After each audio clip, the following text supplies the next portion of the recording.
Shalom semuanya. Shalom. Pertama, sebelum saya memberikan materi sedikit, saya waktu berpikir dan merenung, saya ke LP Cipinang baru sekali, LP Tangerang sering sekali. Tapi kesan masuk LP Cipinang ini tiba-tiba menyentuh hati saya, warga binaan. Jangan-jangan bukan mereka, saya juga adalah warga binaan.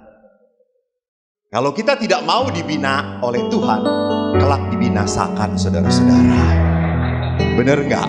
Benar. Jangan berpikir warga binaan itu adalah terminologi, istilah yang merendahkan. Nggak.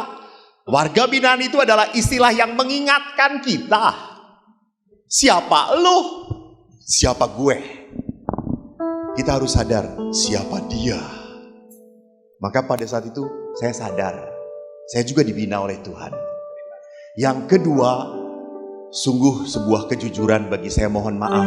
Saya ketemu jenderal gampang banget. Ketemu Anda susahnya, aduh bila setan kata saya itu.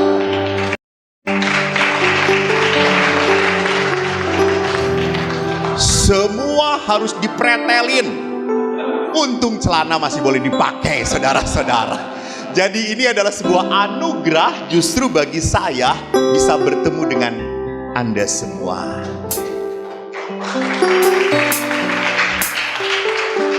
Saudara-saudari yang terkasih, kalau kita berkata apakah iman urusan Tuhan dan hidup urusan kita, rasanya tema ini, maaf, boleh dikatakan terlalu sombong. Jangan disejajarkan Tuhan dengan kita. Kita ini Tuhan dehem sedikit, mati lu, mati kita. Jadi mari kita lihat sekarang apa yang saya mau bawa kepada Anda. Kita mau berbicara tentang penderitaan. Maaf, siapa yang tidak menderita di tempat ini? Betul, Anda gila kalau tidak menderita. Jadi penderitaan itu adalah bahasa Tuhan mendidik kita. Jangankan, sorry ya, saya yang salah menderita, yaitu akibat kita. Yang baik pun bisa menderita. Siapa? Dalam perjanjian lama, Ayub, that's good. Itu hebatnya. Bapak, saya di gereja saya ngomong siapa? Nggak ada yang ngerti. Di sini langsung Ayub, keren banget. Mungkin karena banyak penderitaan ya jadi kenal banget gitu ya. Betul, orang benar saja menderita. Bahkan mengapa pada saat itu Tuhan mengizinkan. Kau boleh cobain dia, asal jangan ngambil nyawa dia, itu hak saya. Jadi ingat, kadang-kadang penderitaan itu dibiarkan oleh Tuhan untuk apa? Melihat kesetiaan kita. Karena yang paling sulit itu manusia itu setia. Waktu janji dengan Tuhan, saya setia dengan dia sampai mati Tuhan, istriku. Lihat yang bahenol, lu mata kemana-mana lu. Jadi lihat bahwa jangan pernah berpikir hidup itu setelah kita mengikuti Tuhan akan serba dimudahkan. Dah. Bahkan tadi dikatakan kita di depan diskusi, namanya anak-anak PL tuh diskusinya hal-hal yang rohani. Karena ketemu pastor. Coba di antara mereka. Jadi memang orang-orang kadang-kadang pada saat mau jadi baik, kadang-kadang mau bertobat, tiba-tiba godaan akan berat. Betul. Di sini, nanti saya keluar baik. Aku akan bersujud di hadapan istriku. Mohon ampun. Setelah keluar, lihat seperti di rumah retret tomat. Di rumah retret tobat balik lu kumat. Digoda, gak gampang. Namun lihat saja, kalaupun orang benar digoda dan akhirnya menderita, apa yang dilakukan oleh Ayub pada saat menderita? Ini menarik. Ayub langsung mencukur. Ayub langsung duduk di atas abu. Dan Ayub ingat berteriak apa? Dengan telanjang aku keluar masuk ke dunia ini, dengan telanjang aku akan kembali kepada Tuhan. Tuhan yang memberi, Tuhan yang mengambil. Terpujilah nama Tuhan. So, jadi Ayub tahu apa? Bahwa hidup itu hanya anugerah dari Tuhan. Anugerah. Pada saat Ayub menderita, Ayub melihat teman-temannya ngomong, bertobat lu, bertobat. Ayub berkata, salah saya apa? Jadi memang penderitaan itu ada nilai satu pedagogi membuat kita harus bertobat penderitaan karena salah saya. Misalnya, saya makan tahu senang dengan cabai, saya makan banyak, mencret. Saya tidak mengatakan kepada Tuhan, Tuhan mengapa engkau mencobai aku dengan mencret ini? Tuhan berkata, lu mencret gara-gara lu rakus. Salah saya. Tetapi juga ada penderitaan yang dibiarkan oleh Tuhan terjadi. Supaya apa? Supaya saya menjadi orang yang lembut pada penderitaan orang lain. Supaya saya tidak kasar pada orang lain. Supaya saya bisa berbelas kasih pada orang lain. Maka itulah yang penting, bahwa penderitaan itu menjadi alat bagi Tuhan supaya hati saya menjadi mudah tergerak oleh belas kasihan. Tidak tega melihat penderitaan orang lain. Dan Allah pun memperlihatkan lewat Yesus, anaknya. Dia menderita. Maka memang penderitaan sekali lagi bukan sesuatu yang asing di dalam hidup manusia. Hanya seringnya apa? Kita punya iman kuat, kita berdoa pada Tuhan. Oke, tidak salah. Tetapi seringkali doa tidak sesuai dengan hidup sehari-hari. Ini yang salah. Maka Ibu Teresa pernah ditanya, Ibu, apa resepnya supaya hidup perkawinan kuat? Ibu Teresa hanya berkata, you must pray and forgive. You cannot forgive if you do not pray. Jadi Ibu Teresa berkata, kamu harus berdoa dan memaafkan, mengampuni. Kamu tidak akan pernah bisa mengampuni kalau kamu tidak berdoa. Kenapa demikian? Karena pengampunan itu milik Tuhan. Tuhan yang bisa mengampuni.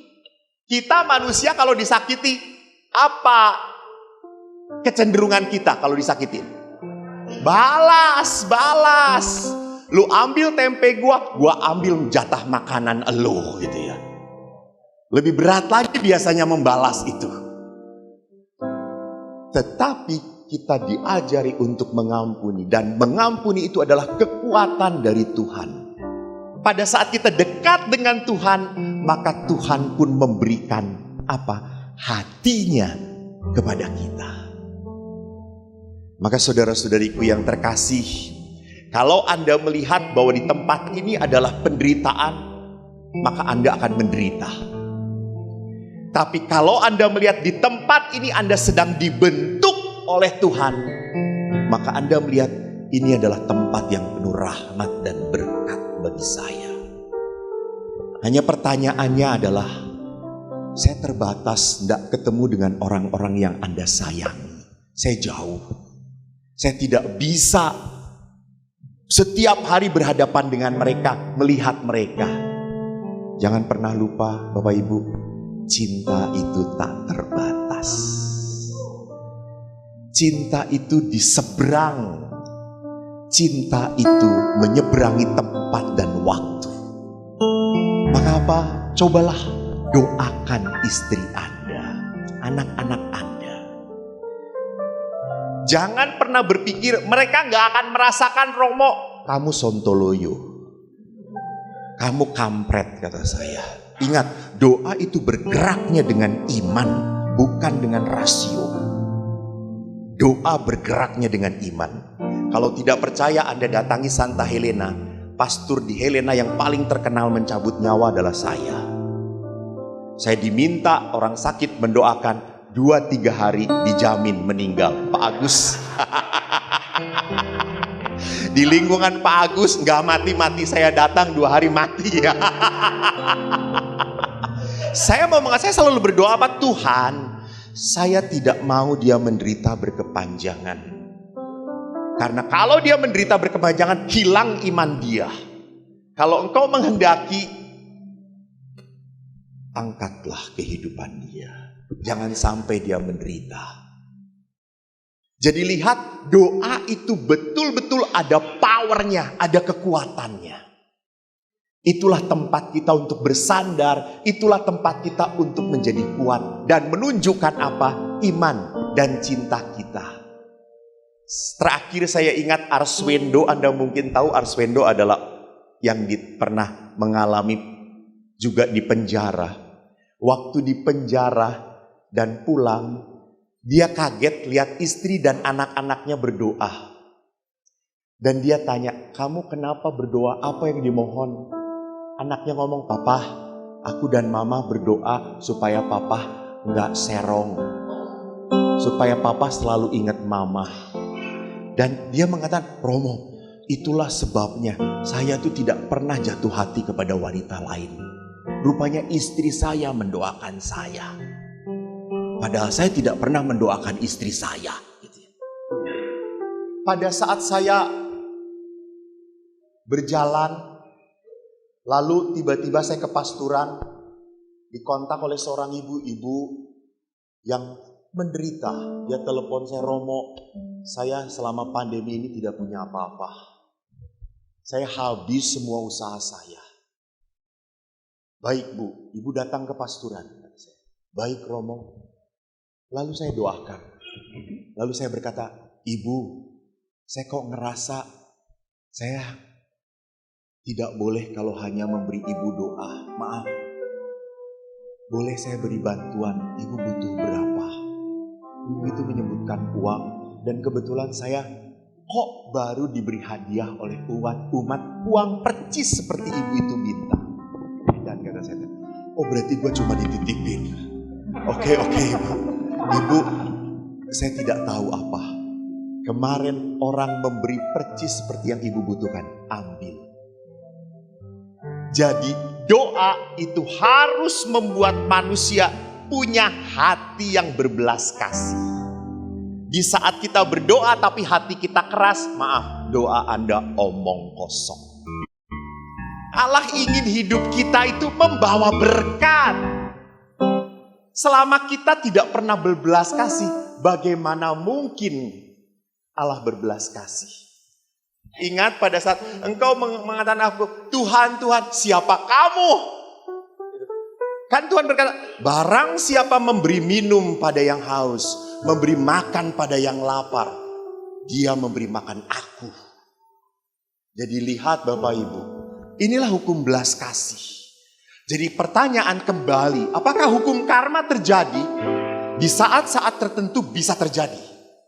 Tetapi di saat-saat lain ada hukum belas kasih yang bisa membuat kita apa? Tidak menerima akibat itu. Jadi bisa terjadi iya. Ada kasus kedua yang pernah ditanyakan pada saya. Romo, jadi orang Katolik itu enak. Karena di gereja Katolik itu ada pengampunan dosa. Ya, jadi saya tanya enaknya apaan? Romo, selama-lamanya dosa aja terus ya Romo. Mau mati baru pengampunan dosa. Kan dosanya dinolin. Lo sontoloyo kata saya itu. Tidak ada. Kita diampuni tapi tetap menanggung akibat dosa. Jangan lupa. Jadi kita diampuni, that's right. Tapi akibat dosa harus tetap ditanggung.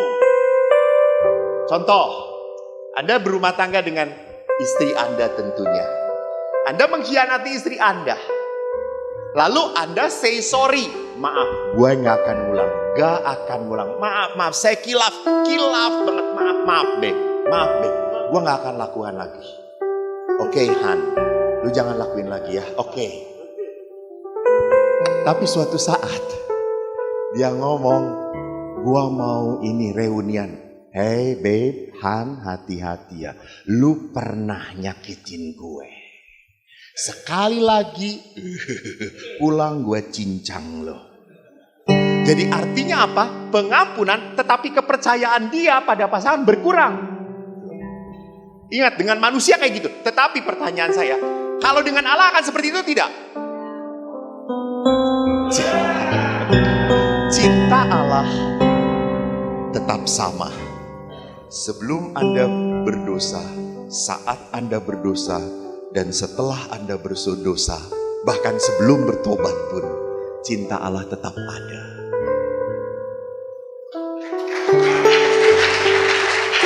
Maka Bapak Ibu, maaf tadi saya dikatakan oleh Bapak Pras tadi mengatakan nanti kita mendengarkan tuntunan dari Romo Eko. Aku merasa tidak layak saya menuntun.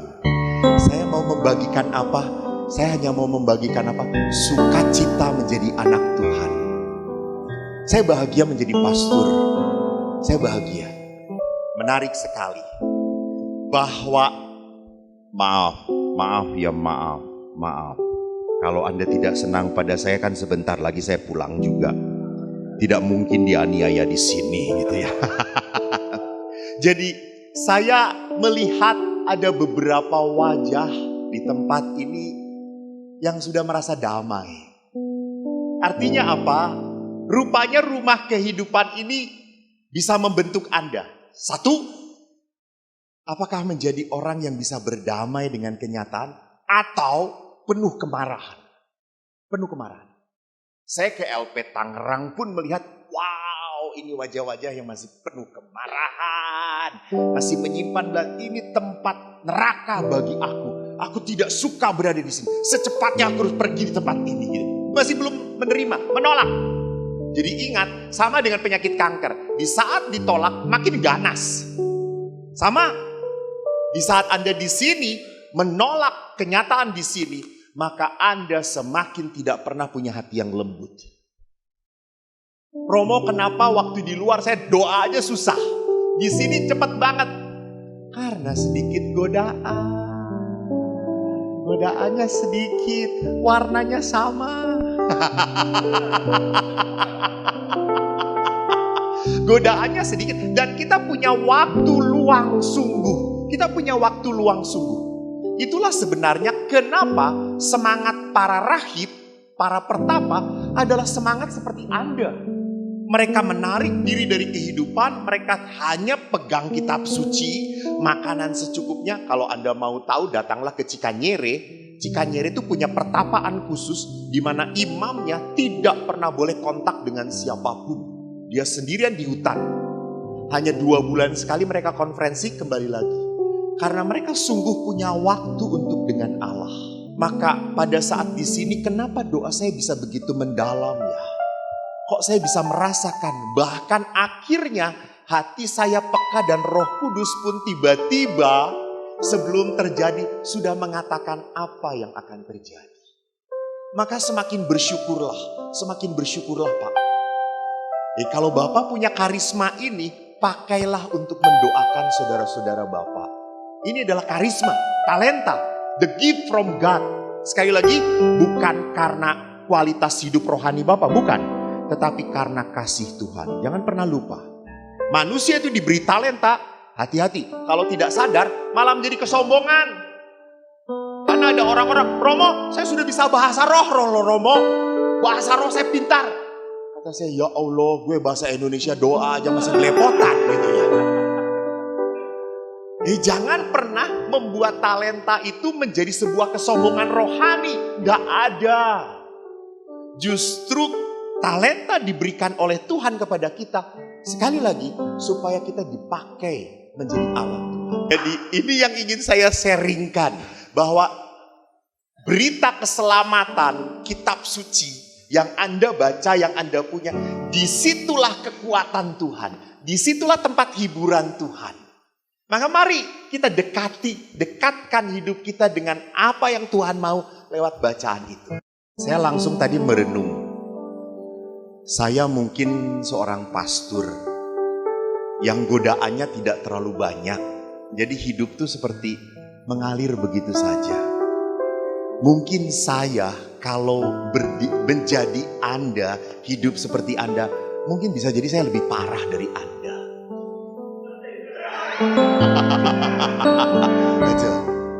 Jadi menarik bahwa toh di dalam kehidupan kita dibentuk oleh pengalaman. Dan terima kasih sharing-sharing yang begitu mendalam. Bahwa walaupun saya menerima hukuman, tapi di satu sisi bahwa ini terjadi karena orang-orang itu. Saya harap ada keadilan setelah saya membuka, kok ada peringanan, ada apa. Oh dia jujur, dia baik, oke. Dia mengakui, oh oke. Rupanya tidak. Jadi malah akhirnya menjadi batu sandungan gitu ya. Menjadi pemberatan kepada saya. Betul. Dan saya tidak terima. Lalu bagaimana akhirnya saya yang sudah berada di sini untuk mencoba berdamai. Doa semacam apa? Katakanlah gitu. Saya teringat Pak, sewaktu Yesus di Taman Getsemani. Ingat, di Taman Getsemani penginjil Lukas bagus sekali mengatakan. Tetes-tetesnya akhirnya seperti apa? Tetesan darah. Karena saking menderitanya. Saking menderitanya. Dan waktu itu Yesus ngomong kepada para murid apa? Berdoalah dan berjagalah. Yesus mengatakan berdoalah dan berjagalah. Kenapa? Karena peristiwa nanti yang akan dihadapi berat banget. Kamu tidak akan kuat kalau nggak berdoa dan berjaga. Yang terjadi para rasul malah apa? Tidur.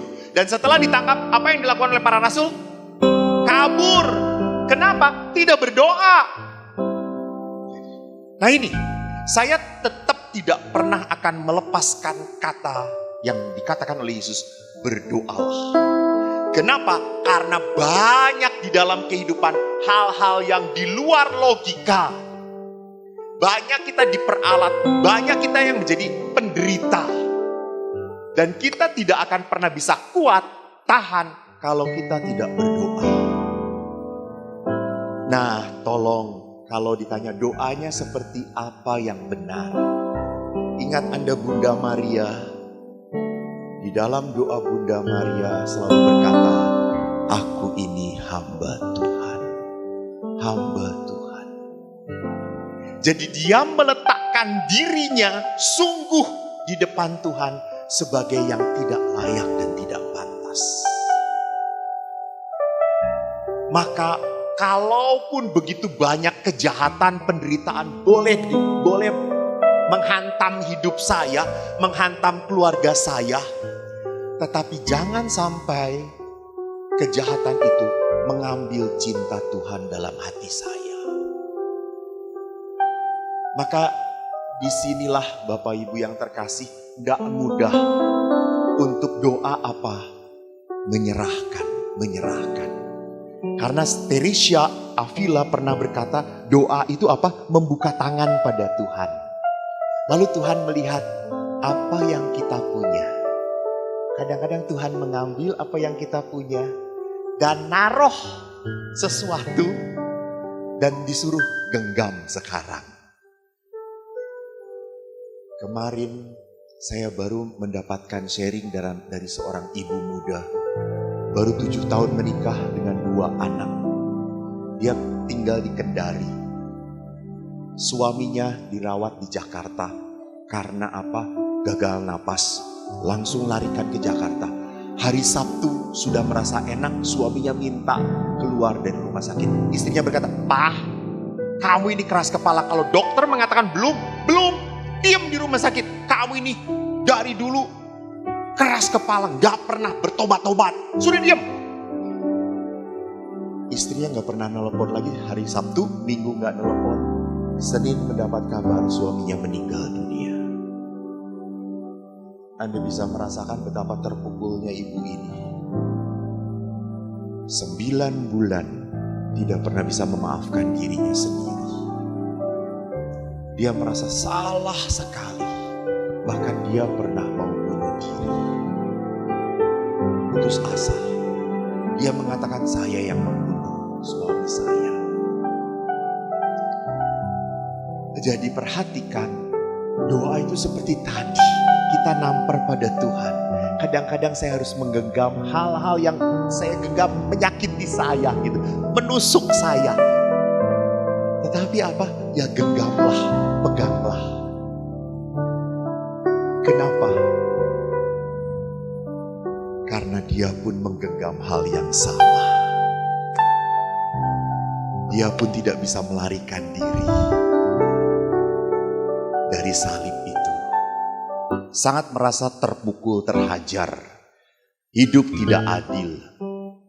Saya boleh marah pada Tuhan? That's right, boleh. Tapi tidak pernah boleh menyalahkan Tuhan. Karena di dunia ini ada kuasa kejahatan. Ada kuasa kejahatan.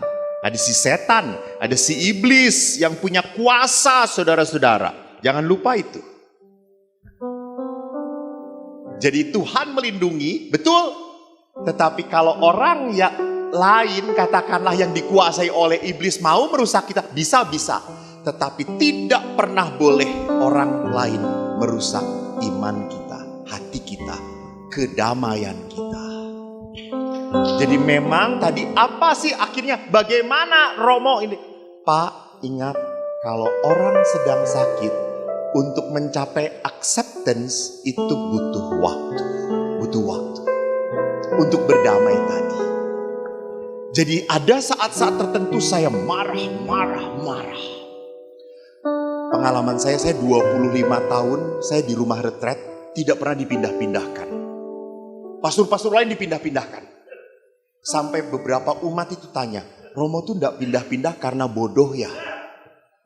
Terus saya berkata, betul. Saya bodoh, saya enggak pantas untuk memimpin umat. Sehingga saya di rumah retret terus, mendampingi anak-anak. Sampai saya pernah bicara dengan pimpinan, saya kok enggak dipindah-pindah.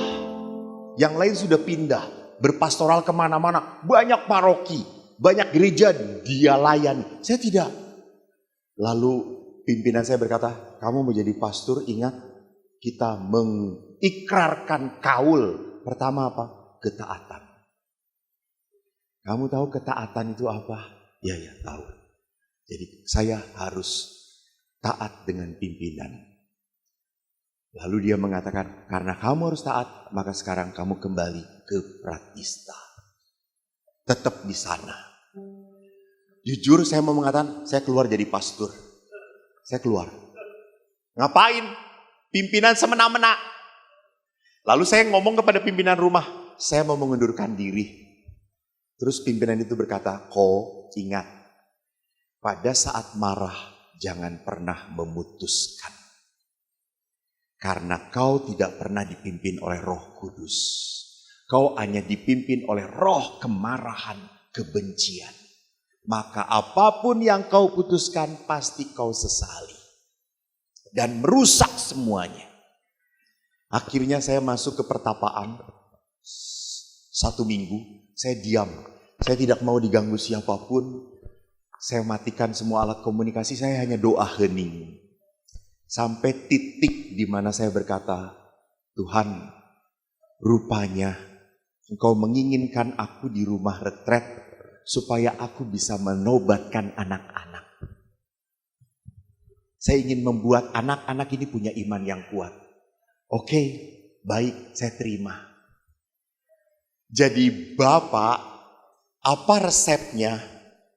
Tidak ada resep, Pak. Yang ada adalah biarkan kemarahan ini tetap ada dahulu. Biarkan. Jadi orang kalau marah itu kalau ditutupin makin meledak. Saya toh sama, kalau kita berkumpul di tempat ini, kita tutup semuanya. Lama-lama apa? Pengap toh. Kita harus keluarkan. Maka betul, dalam istilah psikologi, psikospiritual, releasing the anger. Lepaskan kemarahan. Apapun caranya, lepaskan. Jangan dulu mengampuni, jangan. Itu tahap yang gak gampang. Jangan dulu memaafkan. Marahlah dahulu, enggak apa-apa. Silakan. Biar kita lepas. Karena tidak pernah boleh kita menyimpan kemarahan itu akan merusak diri kita. Kita harus lepaskan. Baru setelah itu terlepas, roh Tuhan bisa masuk kepada kita. Selama di dalam masih ada roh kemarahan, roh ketidakpuasan, maaf, Allah tidak pernah bisa membentuk kita. Jadi saudaraku, mari kita lihat apakah iman urusan Tuhan, hidup urusanku? No. Iman adalah kekuatan hidupku. Tuhan memberkati. Terima kasih. Teman-teman, Bapak Ibu yang terkasih, suatu kebahagiaan bagi saya kalau saya boleh menjadi teman doa bagi Anda semua. Saya ingatkan teman-teman, tolong jangan kehilangan kasih Tuhan dalam hati kita. Dan wajah kasih Tuhan itu ada di sini, ada di sini.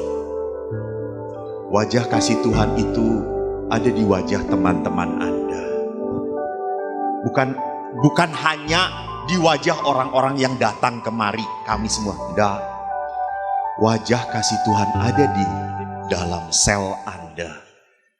Di sekitar tempat di mana Anda setiap hari berjalan. Dan Anda pun dipanggil untuk membawakan wajah kasih Tuhan bagi teman-teman. Saya ingat sebelum berdoa, tiba-tiba berkata, saat keadaan di sekelilingku mengecewakan, ada di luar kemampuanku, ku berdiam diri mencarimu, doa mengubah segala sesuatu. Baik, saya akan berdoa untuk Anda. Mari kita berdiri, silakan. Umat dipersilakan berdiri.